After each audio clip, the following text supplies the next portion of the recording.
The phone vibrates against the mahogany conference table at exactly 2:47 p.m., and I know before I even glance at the screen that it's him. Sterling Clark doesn't believe in convenient timing.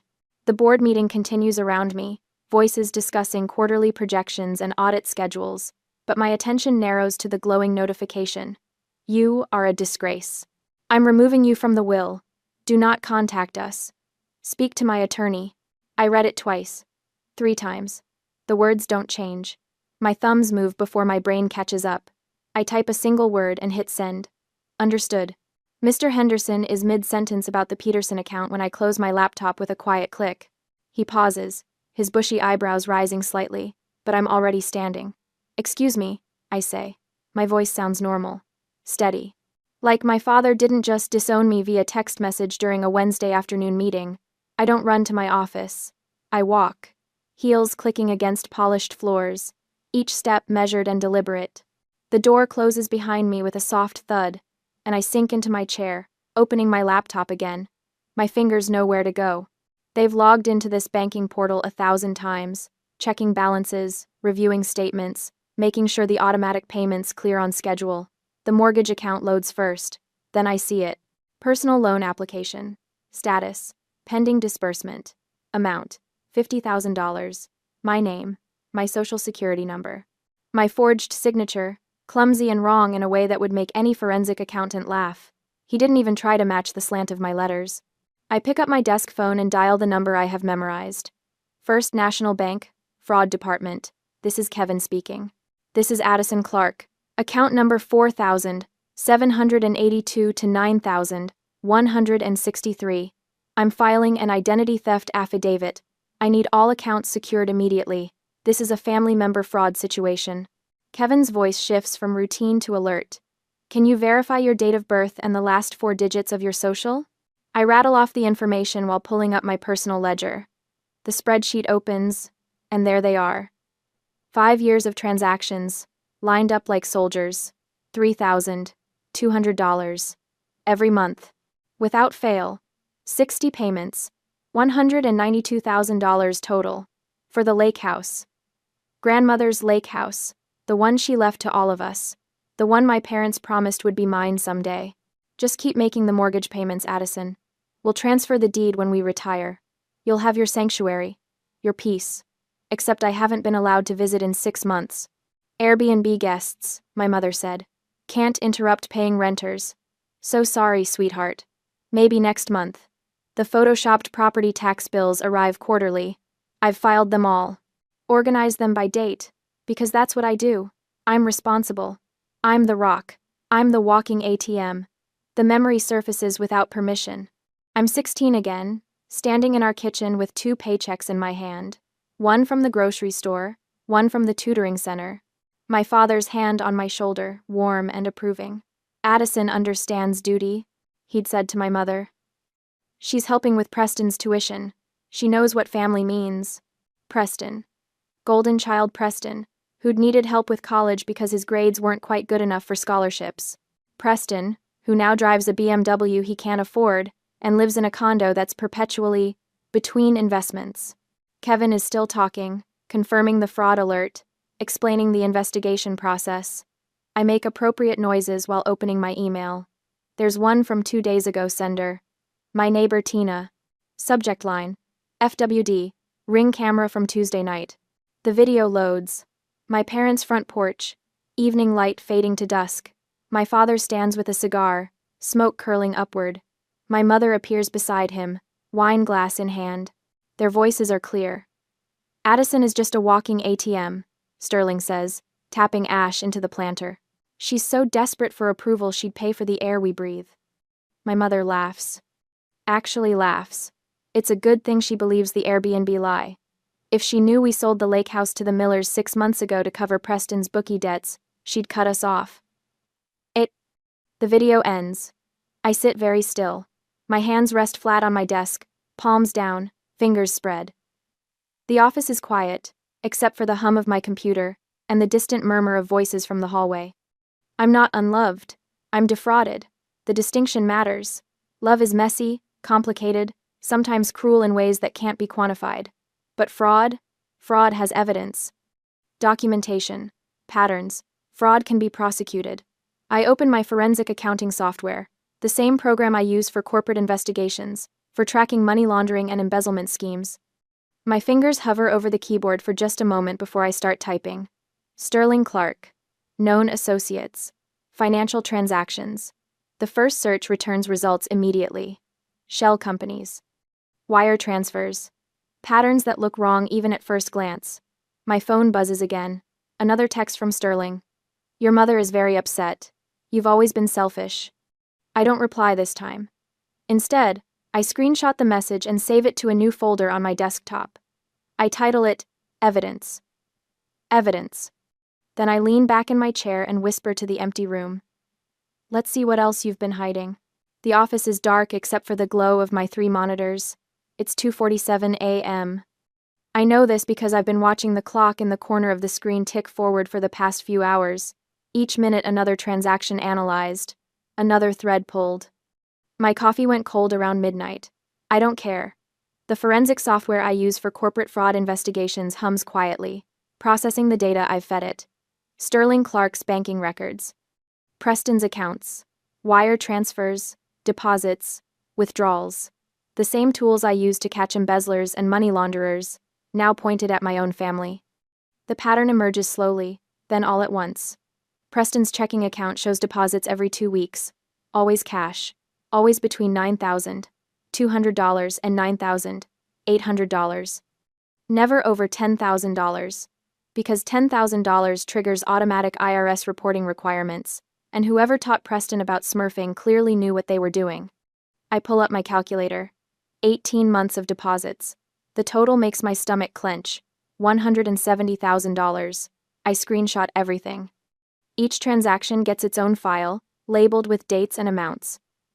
My fingers move automatically, muscle memory from a decade of building cases against people who thought they were smarter than the system. The wire transfers are next. Sterling's business account shows regular payments to something called Sterling Consulting Group, LLC, Delaware registration. I run the business entity search, and the address appears on my screen. 1247 Industrial Parkway, Wilmington, Delaware. I switch to Google Earth.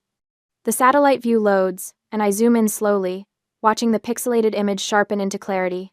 A strip mall, faded awnings, cracked parking lot. And there, in the corner of a building that looks like it last saw maintenance during the Reagan administration, a rusted P.O. box service. Sterling Consulting Group doesn't have offices. It doesn't have employees. It's a piece of paper filed with the state of Delaware, existing only to receive wire transfers and disappear money into accounts I haven't traced yet. I open another window. The Veterans Memorial Fund financial statements are public record, posted quarterly on their website. I download every PDF from the past 2 years and start cross-referencing dates. Wire transfer from Veterans Memorial Fund checking, the 15th of March 2024, $8,500. Cash deposit into Preston's account, the 18th of March 2024, $9,200. My jaw tightens. Wire transfer from Veterans Memorial Fund, the 22nd of July 2024, $12,000. Cash deposit into Preston's account, the 25th of July 2024, $9,800. Cash deposit into Preston's account, the 26th of July 2024, $2,100. They split the larger amounts, smurfed them into digestible pieces that wouldn't raise flags, and every single deposit traces back to withdrawals from a charity fund meant for disabled veterans. I create a new spreadsheet. 3 columns. Date, Veterans Fund withdrawal, Preston's deposit. The correlation is perfect. 19 separate instances over 18 months. The anger I've been holding back since yesterday afternoon crystallizes into something colder, something precise. This isn't about family anymore. It's about justice. I save everything to my encrypted cloud storage. Then I create duplicate copies on 2 separate external hard drives. One goes in my office safe. The other goes in my gym bag, which will stay with me until this is over. In the morning, my phone buzzes at 8:15 a.m. I'm still at my desk, still wearing yesterday's clothes. The caller ID shows Mr. Henderson. Addison, do you have a minute this morning? His voice is careful, concerned. I wonder what my face looked like when I left that board meeting yesterday. I'm in my office now. Good. Come see me when you're ready. I stop in the bathroom first. My reflection shows dark circles and hair that needs to be rebraided, but my eyes are clear, focused. I smooth down my blouse and head to Henderson's corner office. He's standing by his window, coffee in hand. When I enter, his silver hair catches the morning light, and his expression shifts from worried to alert when he sees my face. Close the door, he says. I do. Addison, I'm going to be direct. You left that meeting yesterday looking like you'd seen a ghost. Then I got an email from your bank's fraud department this morning, copied to you, confirming an identity theft investigation. Do you need our legal department involved? The fact that he's already done his homework doesn't surprise me. Henderson didn't build this firm by missing details. Not yet, I say. But I may need time off in the coming weeks. This is a family matter, but it involves federal wire fraud across state lines. His eyebrows rise slightly. Federal? Yes, sir. He sets down his coffee and leans against his desk. Take whatever time you need. We have your back. And Addison, if you need referrals for attorneys who specialize in this area, I know 3. The tightness in my chest eases slightly. Thank you. One more thing. He pulls a business card from his pocket. Ellen Kowalski, bank fraud investigator I worked with on the Brennan case. She owes me a favor, and she's good at her job. Tell her I sent you. I take the card. The relief feels dangerous, like I might crack if I acknowledge it too directly. My phone rings at 11:30 a.m. Unknown number. I answer anyway. Addison, stop this nonsense. Meredith's voice is shrill, cracking at the edges. Your father only signed your name because he knew you'd say yes. We are family. You need to unfreeze these accounts right now. I tap the record button on my phone's voice memo app. Forging a signature for a loan is a felony, Meredith. My voice sounds strange to my own ears. Calm. Almost clinical. And since you just admitted on this recorded call that you knew about the house sale and the fraud, you're an accessory. Save your tears for the indictment. I hang up. The voicemail notification appears 3 seconds later. I save it to my evidence folder with the timestamp clearly visible. The loan application gets officially denied at 2 p.m. The email from First National Bank includes a fraud flag notation that will follow Sterling's credit report for the next 7 years. At 4:30 p.m., I get a text from Preston. Just 3 words. This isn't over. I screenshot it and file it with the rest. By the time I leave the office at 6 p.m., every joint account Sterling and I shared has been frozen pending investigation. His credit cards are declining across Chicago. Meredith can't access the checking account she's used for 20 years, and I'm so tired I can barely remember how to drive home. But the spreadsheet is complete. The dossier is backed up in 3 locations. And tomorrow, I'll keep digging until I know every dollar they've stolen, every lie they've told, every crime they've committed, in the belief that family loyalty would keep me silent. They taught me to balance books. Now I'll balance the scales. Preston's voicemail reaches the firm at 9:23 a.m. on a Thursday. I'm reviewing a client's expense reports when Mr. Leapinators, Henderson's assistant, appears at my door, her face pinched with concern. Mr. Henderson needs to see you, she says quietly. Now. The walk to his office feels longer than it is. My heels click against tile in a rhythm that matches my pulse. Henderson sits behind his desk, expression unreadable, and gestures to the chair across from him. Close the door, please. I do. He touches his computer mouse and Preston's voice fills the room, slurred, frantic. The words tumble over each other in a cascade of accusations that would be laughable if they weren't so venomous. My sister is having a complete mental breakdown. She's addicted to prescription opioids. We have proof she's been embezzling from client accounts to feed her habit. We need to meet with management immediately before she hurts someone or herself. This is a family intervention. She's dangerous. The voicemail ends. Silence settles like dust. Henderson leans back in his chair, fingers steepled under his chin. His eyes, sharp and assessing behind wire-rimmed glasses, never leave my face. Do you need our legal department to handle this defamation, Addison? My hands rest flat on the armrests. Steady. No, sir. I prefer to let the FBI handle it.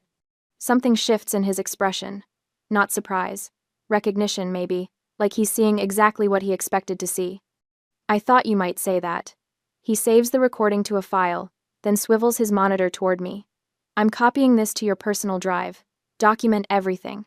And Addison? Take whatever time you need. The partners have been briefed. Your reputation here is spotless. I stand, legs somehow solid beneath me. Thank you, sir. One more thing. He taps a pen against his desk calendar. Your brother left his callback number. I thought you might want it for your FBI file. I almost smile. Almost. Back at my desk, I add Preston's voicemail to my evidence folder, the timestamp, the callback number, the specific claims.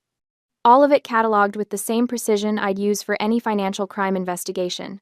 My phone rings at 11:47 a.m., unknown number. I answer on the third ring. Addison? It's Aunt Linda. I haven't heard her voice in a decade. Not since grandmother's funeral, when she'd cornered me by the punch bowl to complain about the flower arrangements. Hello, Linda. I've been hearing such concerning things about this situation with your father. Her tone drips with practiced sympathy. I think there's been a terrible misunderstanding. You need to be the bigger person here, sweetheart. You're ruining your father's reputation over money. Family protects family. I open my laptop while she talks. My fingers navigate through folders I organized weeks ago, when I first started the forensic autopsy of Sterling's finances. Linda's voice continues, a steady stream of manipulation disguised as concern. Your mother is beside herself. Preston says you've frozen their accounts. Over what? A simple misunderstanding about a loan? Surely we can all sit down like adults and work this out. I find the file, click it open, attach it to an email with Linda's address already entered in the recipient line.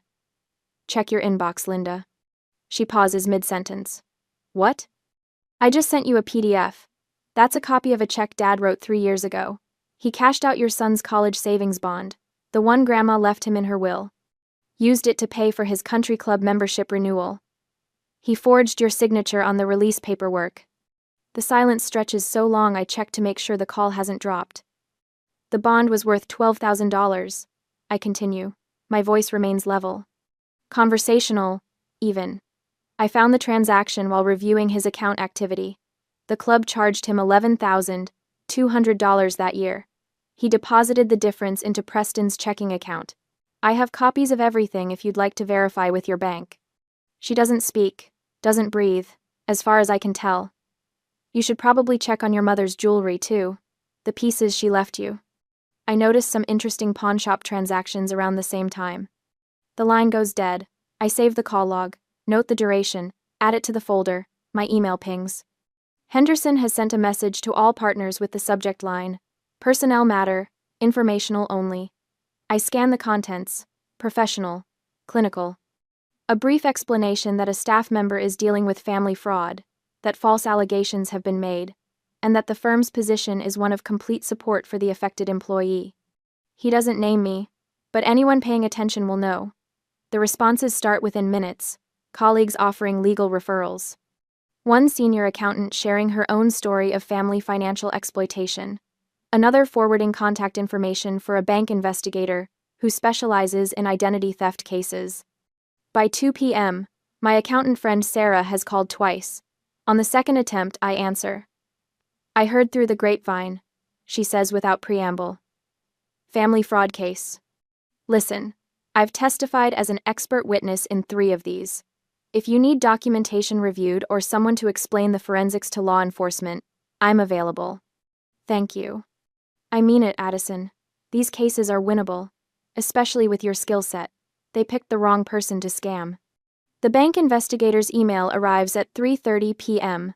Subject line, FBI Financial Crimes Unit contact. Inside is a name, Agent Miller, a direct phone number. A note explaining that my case matches the profile for federal wire fraud prosecution. I draft a response but don't send it yet. There's still one more thing to check. The Veterans Memorial Fund maintains public filings as a registered nonprofit. I've known this for weeks. What I haven't done is cross-reference the fund's financial reports with Sterling's personal account activity. I do it now. The wire transfers appear like breadcrumbs. Small amounts, staggered across months, always just under reporting thresholds, from the fund's account to Sterling Consulting Group. That hollow shell company with the rusted mailbox and no actual business operations. From there, the money splits, some to Preston's accounts, some to cover Sterling's personal expenses. All of it stolen from donations meant for disabled veterans. I total the figures. $85,000 over 2 years. My hands don't shake as I compile the timeline. Transaction dates. Bank routing numbers. The fund's public statements promising support for wounded soldiers while Sterling siphoned donations into his son's gambling addiction. The family lawyer's cease and desist letter arrives via email at 4:15 p.m. I read it once. The threats are predictable.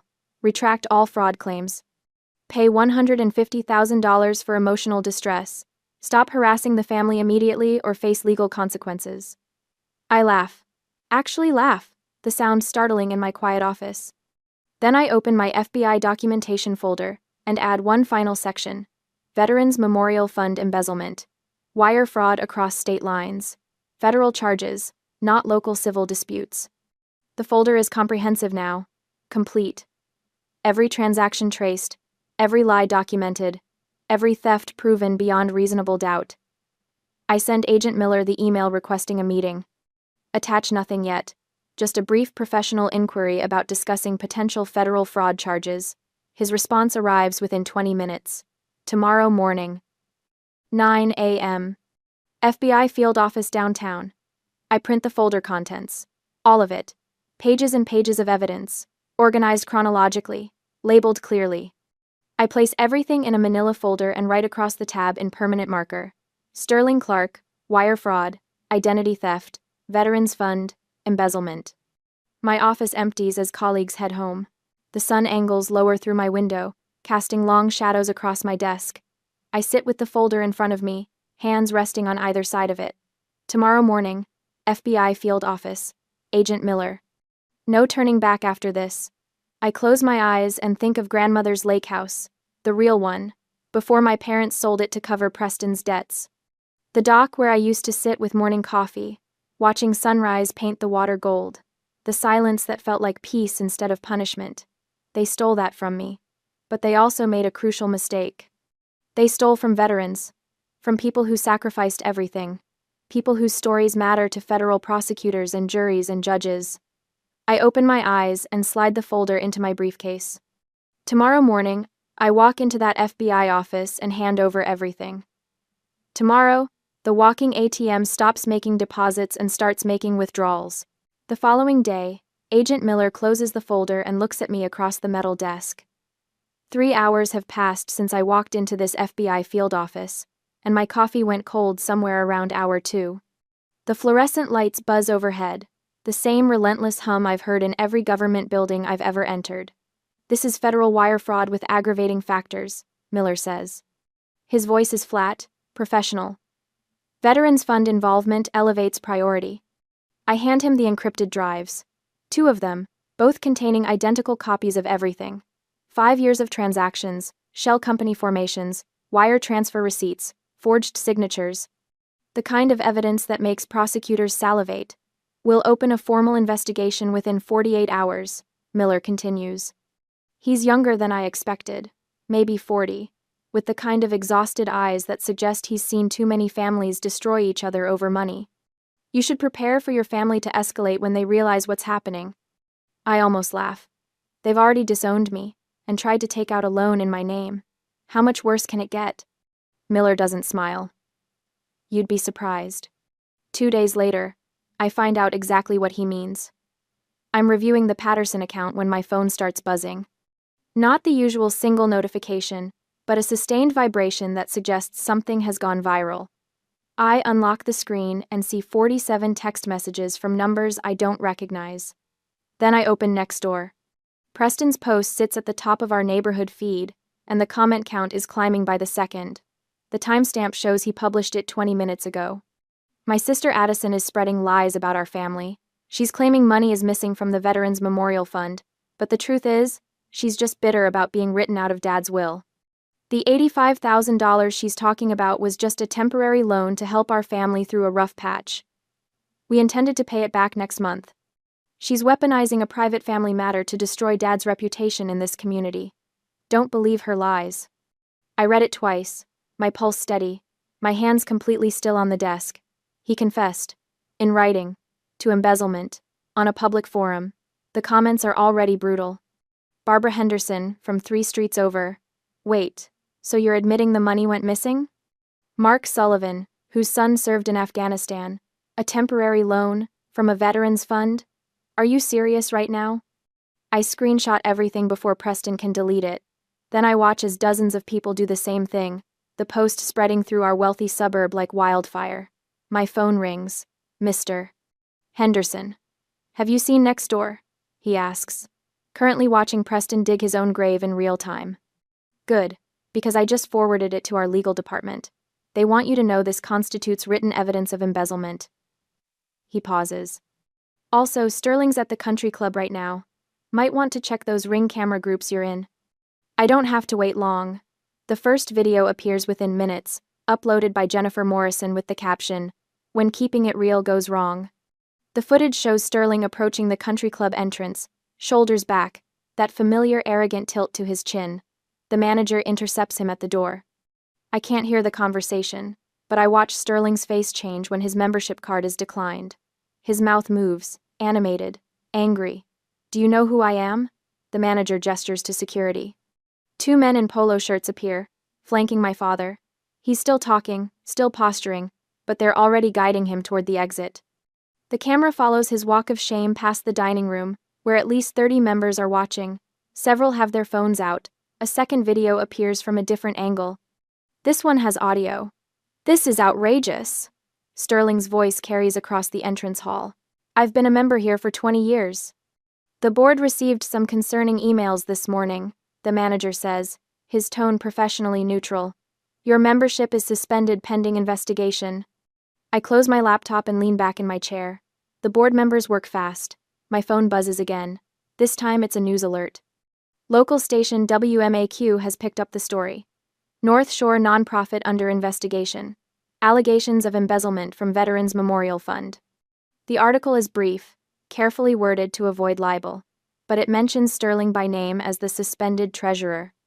It quotes the board president. "We take these allegations extremely seriously and are cooperating fully with authorities." Within an hour, the story spreads to 3 more local news sites. My inbox fills with messages from people I haven't spoken to in years. Some offer support, others ask for details I can't provide. I delete them all and focus on the pattern I'm watching unfold. Preston's post has been screenshot and shared to 4 different Facebook groups. Sterling's country club video has 73,000 views. The Veterans Memorial Fund story is trending on local Twitter. The trap is springing exactly as I built it. Public exposure, community outrage, institutional response, each piece falling into place with the precision of a well-balanced ledger. By evening, the family unity fractures in a way I didn't even need to engineer. My neighbor forwards me another Ring camera video. This time it's from Meredith in Sterling's front porch. My mother stands with an envelope in her hand, staring at a utility disconnect notice. I watch her hands shake as she tries to process what she's seeing. She pulls out her phone, presumably checking their bank accounts, and her face goes pale. She doesn't know yet. She hasn't checked the wall safe where Sterling keeps the emergency cash. But she's starting to suspect. The next video arrives an hour later. Preston's car in my parents' driveway. The argument audible even through the door. "You got caught because you were sloppy with the books." Preston's voice, high-pitched and panicked. "I wouldn't have needed to touch the fund if you didn't have a gambling addiction." Sterling, loud enough for neighbors to hear. My mother's voice cuts through. "Both of you shut up. Do you realize what Addison has done? Everything is frozen. Everything." I save all 3 videos to my evidence folder. Then I open my email and find the message I've been waiting for. Subject line: Search warrant approved. Agent Miller's note is brief. Execution scheduled for 6 a.m. tomorrow. Recommend you stay clear of the area. I won't be anywhere near my parents' house when the FBI arrives. I'll be here, in my office, doing exactly what I do best: balancing ledgers, documenting patterns, watching the numbers tell their inexorable truth. My phone buzzes one final time, a text from Meredith. "Please, Addison, we can fix this. We're family." I don't respond. Instead, I pull up the federal indictment draft Agent Miller shared with me this afternoon. 3 names listed as defendants, 3 sets of charges: wire fraud, embezzlement, identity theft, Conspiracy. The paperwork is beautiful in its precision. Every transaction documented, every lie catalogued, every attempt at manipulation turned into evidence. I close my laptop and look out my office window at the city skyline. The sun is setting, painting the buildings in shades of orange and gold.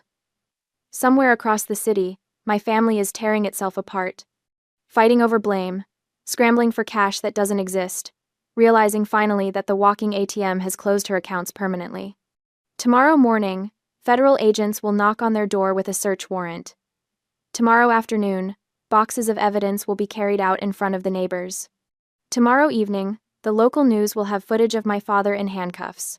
But tonight, I sit in the quiet of my office and feel something I haven't felt in 5 years. Peace. The battering ram hits the door at 6:03 a.m. I'm already awake when my phone lights up with the news alert. I am at my office. I did not go home last night, waiting for this moment. FBI executes search warrant at suburban home. The article doesn't name Sterling yet, but I know. I requested the courtesy notification from Agent Miller. Professional courtesy, investigator to investigator. I pour my coffee and watch the live helicopter feed on my laptop. The suburban street I grew up on looks smaller from above. The house where I spent 16 years working 2 jobs to prove my worth now, surrounded by black SUVs and agents and windbreakers. Neighbors cluster on lawns in bathrobes and slippers, phones out, recording everything. The doorbell camera footage will be excellent this time. Intentional. By 7:30, the local news has cameras on scene. I recognize the reporter, a blonde woman in a purple blazer, who usually covers city council meetings. She's practically vibrating with excitement, microphone pointed at the house while agents carry out boxes, computers, filing cabinets, the kind of seizure that makes excellent television. Sterling's Mercedes isn't in the driveway. I zoom in on the feed. Meredith stands on the front steps, hands pressed to her mouth, mascara already tracking down her cheeks. An agent is speaking to her, gesturing back toward the house. She's shaking her head, hysterical in the way she's always been hysterical when things don't go her way. The performance falls flat without an audience who cares. My second monitor shows the neighborhood next door feed. 53 comments already. Screenshots of Preston's deleted confession post making the rounds again, shared and reshared. Someone posted a link to the Veterans Memorial Fund investigation. The schadenfreude is thick enough to choke on. Did you see the FBI at the Clark's house? About time. My cousin is a disabled vet. This makes me sick. I always knew something was off about that family. I close the browser. Their judgment isn't mine to manage. At 8:15, Meredith's sister calls. I silence it. Then my mother's book club president. Silence. Then someone from the country club, probably calling to ask if I knew, if I had any comment, if I understood what this meant for the family reputation. There is no family reputation left to protect. Agent Miller texts at 9. Subject not at residence. Vehicle located downtown. CPD notified. Downtown, Chicago, my building. I stand from my desk, coffee forgotten, and walk to the window. The morning sun reflects off glass and steel. Lake Michigan stretches east, gray, and endless. Somewhere down there, Sterling is driving toward me, desperate and stupid and convinced that I'm still the person who answers when he calls. My intercom buzzes at 9:47 a.m. Miss Clark, there's a Sterling Clark in the lobby requesting access. He's quite insistent. Should I send him up? I pull up the lobby camera feed on my phone. He looks destroyed. Shirt untucked, hair wild, eyes red from crying or rage, or both. He's pressing the call button repeatedly, leaning into the intercom speaker like proximity will change my answer. Miss Clark? I'll handle it, I say. Alert building security, and call Chicago PD. Tell them there's a trespasser who's refusing to leave. I switch to the intercom channel, watching him through the camera. His mouth moves before I press the button, already pleading with a speaker that isn't transmitting. Mr. Clark, I say. My voice echoes through the lobby. He jerks upright, searching for the camera. I have alerted building security and the Chicago PD of a trespasser. You have 2 minutes. Addison, his voice cracks. Please, you have to fix this. I'm your father. I open my Files app and select the PDF my attorney emailed this morning. Federal indictment, 19 pages. My name listed under victim witnesses. I airdrop it to his phone. His pocket buzzes. He pulls out the device with shaking hands, squinting at the notification. I watch his face drain of color as he opens the file, scrolling through counts of wire fraud, identity theft, embezzlement. The FBI is tracking your phone's GPS right now. I say through the intercom. I suggest you leave. He looks up at the camera. For a moment, I think he might cry. Instead, his expression twists into something ugly and familiar. Rage. The same rage I saw at 16 when I suggested maybe Preston should get a job instead of another loan. You're destroying this family, he shouts. Everything I did was for us. For you. Sirens wail in the distance, growing closer. Goodbye, Sterling. I disconnect the intercom and watch him run. He makes it 2 blocks before 3 squad cars corner him against a boutique storefront. The takedown is professional, efficient. Hands behind his back, Miranda writes delivered on a sidewalk where tourists stop to film. My phone rings. Agent Miller. We have him, she says. Preston was arrested at his residence 20 minutes ago. Your mother is being questioned as a potential accessory, but we're offering a cooperation deal. The evidence? Solid. The dossier you provided was instrumental. We've got transaction records, wire transfers, the smurfing pattern. The Veterans Fund fraud alone is enough for serious time, but combined with the identity theft and your testimony, this is airtight. I sit back down at my desk. My coffee has gone cold. The grand jury convenes next week, Miller continues.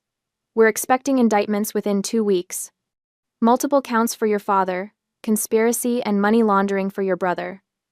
Your mother will likely face reduced charges if she cooperates fully. Thank you, Agent Miller. Miss Clark? She pauses. You did the right thing. I end the call and open my personal ledger one final time. 5 years of payments. The money never deserved. I highlight the entire column and press delete. The cell is empty now. Just a header and blank space below. I save the file and close my laptop. Outside my window, Chicago continues its morning. Traffic flows. People walk. The sun climbs higher. Everything moves forward while Sterling sits in a police car, finally facing consequences he spent decades avoiding. My intercom buzzes again. Miss Clark, the police have removed the individual. Is there anything else you need? No, I say. Thank you. I pick up my cold coffee, dump it in the sink, and brew a fresh cup. There's a Peterson account review at 10, and a team meeting at 11. Work continues. Life continues. The ledger is balanced. The federal courthouse smells like old wood and nervous sweat. I sit 3 rows back, hands folded in my lap, watching Sterling shuffle into the courtroom in an orange jumpsuit that hangs loose on his shrinking frame. He doesn't look at me. Preston sits on the opposite side, eyes fixed on his shoes. Meredith isn't here. Her plea deal came with conditions. 6 months. That's how long it took for the system to grind through depositions, plea negotiations, and sentencing hearings. 6 months of sleeping through the night for the first time in years. The judge calls my name. I walk to the podium, my heels clicking against marble floors. The courtroom is packed. Veterans groups fill the back rows, their faces weathered and hard. Local news cameras line the walls, red lights blinking. I unfold my statement. The paper doesn't shake. Your Honor, members of the court. I begin. My voice carries without effort. I didn't lose a father in this process.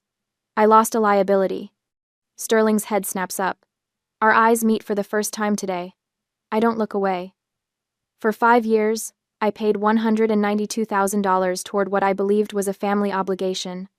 The truth is, I was funding my brother's gambling debts while my parents pocketed the difference. They forged my signature. They lied about property they'd already sold. And when I discovered the truth, they tried to destroy my career, rather than face consequences. I fold the paper and step back. The judge nods, makes a note, and begins reading the sentences. Sterling, 5 years in federal prison for wire fraud and identity theft. Preston, probation, permanent felony record, restitution payments he'll never finish. Meredith, house seized, now living in state-subsidized senior housing 40 minutes from anyone she knows. The gavel falls. It sounds final. 3 weeks later, I sit on my own dock drinking coffee as the sun rises over water that belongs to me. The deed arrived yesterday, my name printed in neat black letters. No co-signers, no hidden clauses, just Addison Clark, sole owner. The cabin is small. 1 bedroom, a kitchen with mismatched cabinets, A porch that needs new boards. I bought it with the money I saved. No more $3,200 monthly payments. No more photoshopped tax bills. No more checking my bank account 3 times a day, waiting for the next forged signature. This lake is different from grandmother's, quieter. No memories of childhood summers or family promises. Just water and trees and the occasional loon calling across the surface. The silence used to hurt. When my mother would go days without returning calls, when my father would sit across from me at dinner and talk only about invoices and interest rates, that silence felt like punishment, like I wasn't worth the effort of conversation. This silence heals. I open my journal, the leather cover soft from handling. The pages are full now. Months of processing narcissistic family dynamics with Dr. Morgan, writing down revelations that felt obvious in hindsight but impossible to see while living them. I write, "Love isn't measured in dollars. Duty doesn't mean doormat." My phone buzzes. A text from Mr. Henderson. "Congratulations on the promotion, senior forensic consultant. Well deserved. The firm gave me a raise last month. More responsibility, more complicated cases. I've started specializing in family fraud cases, helping other people untangle financial abuse from people who claim to love them. The work matters in ways my old audits never did." Aunt Linda's son sent flowers to my new address. The card read, "You saved my college fund. Grandfather stole it years ago. Thank you for telling the truth." Chosen family, I'm learning, means more than shared blood. I close my journal and set down my coffee cup. The wine will come later, at sunset, when the water turns gold and the air cools. For now, I just sit. No anxiety, no obsessive account checking, no wondering if this month's payment cleared or whether my father will text demanding more. I pull out my journal one more time and write the final entry. For years, I balanced their books. Now I've balanced my life. The ledger shows what I always suspected. I was never the debt. I was the asset they couldn't afford to keep. I close the journal and watch the sun climb higher. The ledger is finally balanced.